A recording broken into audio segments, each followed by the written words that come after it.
The advantage of EVs is that once you get the electricity, you only have to pay for the materials once. And it's cheaper in theory to fuel up with electricity than with oil or natural gas. And the supply chains for that are simpler, right? That's kind of, from a security point of view, the attraction of green tech. There's a problem on the front end, though. Conventional cars, because they get their energy from a separate source, the vehicles themselves, from a material standpoint, are pretty simplistic.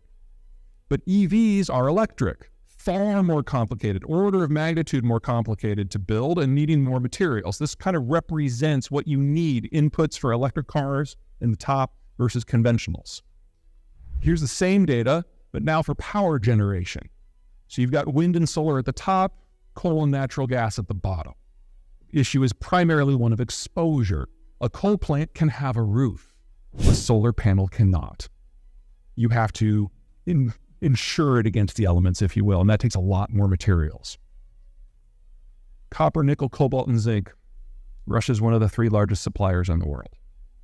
We can't have globally available fossil fuels without the Russians at a reasonable price. And there is no way we can do the green transition without them. We don't have a patch here, folks. All right, a uniquely American problem. Just as we're a little agnostic about our chemicals and our energy, we're equally agnostic about our steel. We're very weird in that. Everyone else is a little paranoid about steel. So if they can't produce the iron ore themselves, they import it, they throw it into a blast furnace, usually powered by coal, and they get an intermediate product called pig iron, which they then go on to make finished steel products. Hot rolled is stuff that you're not going to see where you're primarily concerned about strength. So automobile frames or the beams in a building or rebars in a highway. Cold rolled is the pretty stuff. If there's anything on you, like your watch that's steel, that's cold rolled. If it's on your appliances and you can see it, it's cold rolled. If it's on your roof, cold rolled. We don't do it this way. For various reasons, the United States has very few smelters at all. So what we normally do is we import our hot rolled steel because that's easy to make. And for the cold rolled stuff, we import pig iron. And then we run it through our facilities and we make the highest value-add steel on the planet, and we export a lot of that. 3/4 of global pig iron supplies come from Russia and Ukraine. The Russian facilities are under sanction. The Ukrainian facilities lost power because, you guys remember that nuclear power plant that has been in the news that the Russians have occupied? That is the sole source of electricity for the entire Ukrainian steel sector. It's just gone. We get 2/3 of our pig iron from these 2 countries. So we are now seeing steel price appreciation in addition to all the other inflationary pressures that are out there. All right, let's talk about one tiny little issue before we go to the big stuff.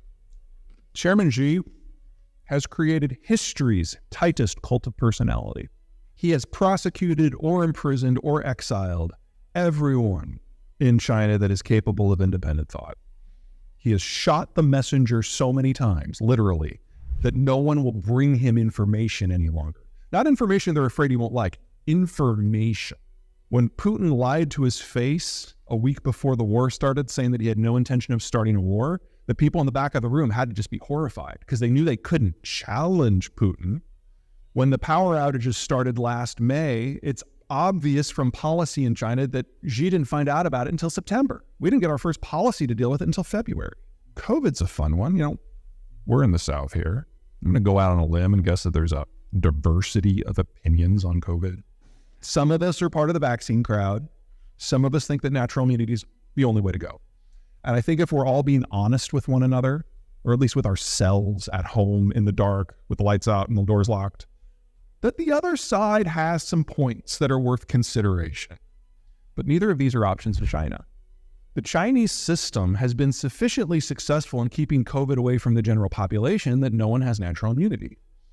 And we now have more than enough data to prove that the Chinese vaccines don't work. If COVID were to get fast and loose in the population, you would have 2 to 5 million deaths a month for at least the first 6 months. And in a one-man cult of personality rule, that is a regime-ending event. So lockdowns are all they can do. So we have seen city after city go into lockdown. Doesn't matter the impact on the export market or the manufacturing supply chain system, it just doesn't matter. Lockdowns are the only way that it can go. And at the pace that they're going, they're not going to get a meaningful vaccine within the next 2 years. This is our new normal. This is the best case scenario. Because there's been a lot of talk about the Russians shifting some of their energy exports to China, but China is actually the country that's going to suffer the most from the Ukraine war, with the obvious mentions of Ukraine and Russia themselves. Because most of the crude and most of the natural gas that currently flows from Russia south to China, it's all in eastern Siberia. And every single one of those fields has no history back before 1992 because the Soviets did not have the technology to develop them. It took the super majors and the Western services firms to bring that online, and they are all now gone. So we don't know how long they can remain in operation, whether it's 6 months, a year, 2 years, 3 years, but we know they're all going to zero. And the infrastructure that takes energy from Western Siberia west into Russia has no physical connection to the infrastructure in Eastern Siberia that goes south to China. You're talking about 2,000 miles plus of gaps in unpopulated territories where you'd have to build it. Assuming they can get Western assistance in finance and tech and construction, that's a 10-year project that will cost in excess of $100 billion. Even the Chinese can't really speed that up very much. So China is looking to lose all of its land-based fuel transfers from the Russian space. So we're looking at 3 million in Eastern Siberia going away and 5 million in Western Siberia going away. That's 8% of global markets. You're talking $250 oil before the Americans do anything. And then finally, there's Taiwan. Everything that the Chinese thought that they thought was true about war has been proven wrong. Because they've been modeling their Taiwan stuff off of a lot of the Russian stuff. The Chinese aren't dumb. They're using China as kind of a canary in the coal mine, a test case to see how everyone reacts. So they thought going against Taiwan would be easy. But they certainly thought going against Ukraine would be easier because you can literally walk to Ukraine from Moscow. Yeah, it's a bit of a swim to get to Taiwan. So all of a sudden they know the war is not going to be easy. They assumed that no one would do anything, that no one would help Taiwan. Well, that's out the window.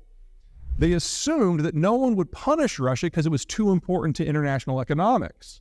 Say what you will about the Russian economy, but it is a massive exporter of food and energy products. China is the world's largest importer of both.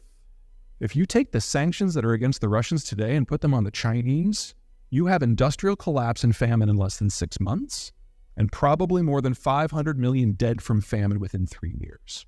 So normally I would say the Chinese would look at this like, okay, crap, everything we've planned on for 45 years is wrong. We got to start over. But we have a one-man cult of personality state that has systematically purged everyone in the country capable of independent thought. And so China is slamming its head into the wall over and over and over until something cracks. And I don't think that thing is going to be Taiwan. In the post-Cold War environment, with the advent of hyperglobalization, it used to be in, well, let me back up. Pre-World War II, everything was imperial. And if you had iron ore and steel and food and coal, you could try to make something of yourself. And if you weren't, you were probably a colony. But with globalization post-1945, you now only needed one of those things, and you could trade for the others. And the whole world started to industrialize and urbanize. As we urbanized, we moved into the cities, and people started taking manufacturing jobs, and that generated growth and specialization in education and health and all the other things that we associate with the modern world. But when you're on a farm, you have lots of kids because they're free labor. You move into the city, you have like 1.2.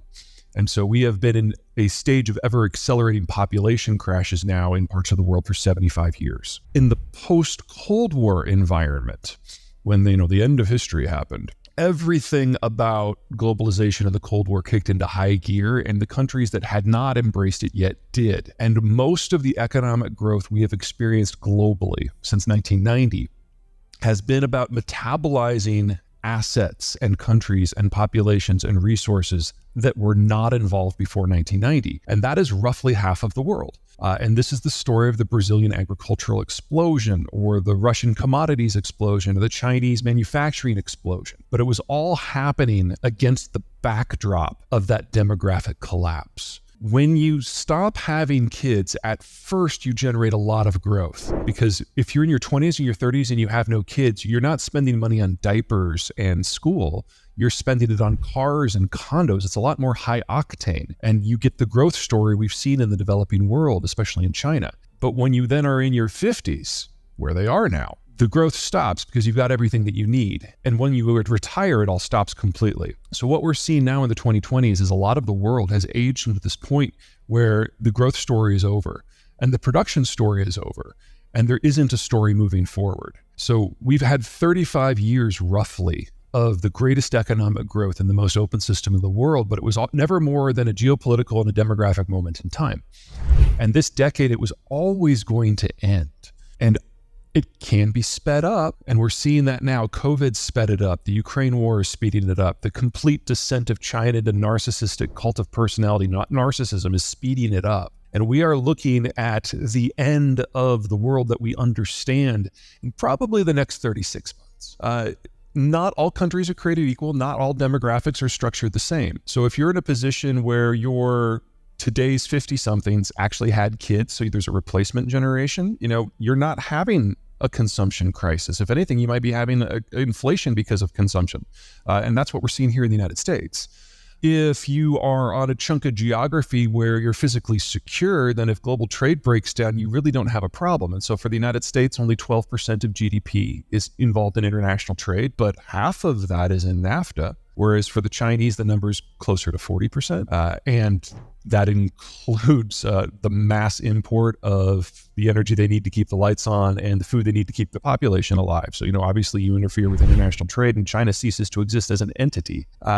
So there will definitely be relative winners and relative losers. But if you are a firm that is involved in international trade, yeah, there's not a lot about this that looks great, unless, of course, your footprint is in Mexico, in which case, hot damn, you're probably in the best spot in the world. It's difficult to overstate just how screwed China is.